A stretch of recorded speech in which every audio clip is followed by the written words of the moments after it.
Girls, അമ്മയും അച്ഛനും നാട്ടിലില്ലാത്തതുകൊണ്ട് ഞാനാണ് കേട്ടോ റേഷൻ കടയിൽ പോയിട്ട് അരിയൊക്കെ വാങ്ങാറുള്ളത്. അപ്പം നമുക്ക് ഇന്നൊന്ന് റേഷൻ കട വരെ പോയിട്ട് വരാം. ആദ്യം തന്നെ മുഖമൊക്കെ ഒന്ന് കഴുകിയിട്ട് വന്നിട്ട് മുടിയൊക്കെ വാരി ഒന്ന് കെട്ടാന്ന് വിചാരിച്ചു.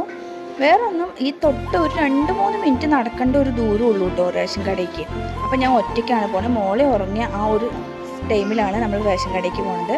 മുടി വേഗം തന്നെ വാരി. ഇനി അടുത്ത പണിയാണ് റേഷൻ കാർഡ് എവിടെ നിന്ന് തപ്പണത്. ഇന്ന് വെച്ചാൽ നാളെ മറക്കുന്ന ഒരാളാണ് ഞാൻ. അതുകൊണ്ട് കുറച്ച് നേരം തപ്പിയപ്പോൾ നമ്മുടെ റേഷൻ കാർഡ് കിട്ടിയിട്ടോ. അപ്പോൾ റേഷൻ കാർഡ് കൊണ്ട് നേരെ നമുക്ക് റേഷൻ കടയ്ക്ക് പോവാം. റേഷൻ കടയ്ക്ക് പോയി ഇറങ്ങിയപ്പോഴാണ് പുറത്തത്തെ ചൂട് നമുക്ക് മനസ്സിലാവുന്നത്. എന്താ ഇന്നലെ വരെ മഴയായിട്ട് ഇന്ന് എന്തോ ഒടുക്കത്തെ ചൂടായിരുന്നു.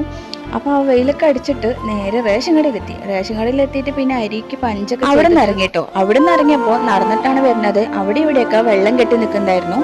ആ വെള്ളമൊന്നും തൂർന്നിട്ടില്ല കേട്ടോ. പിന്നെ നേരെ വീട്ടിലോട്ട് പോയി.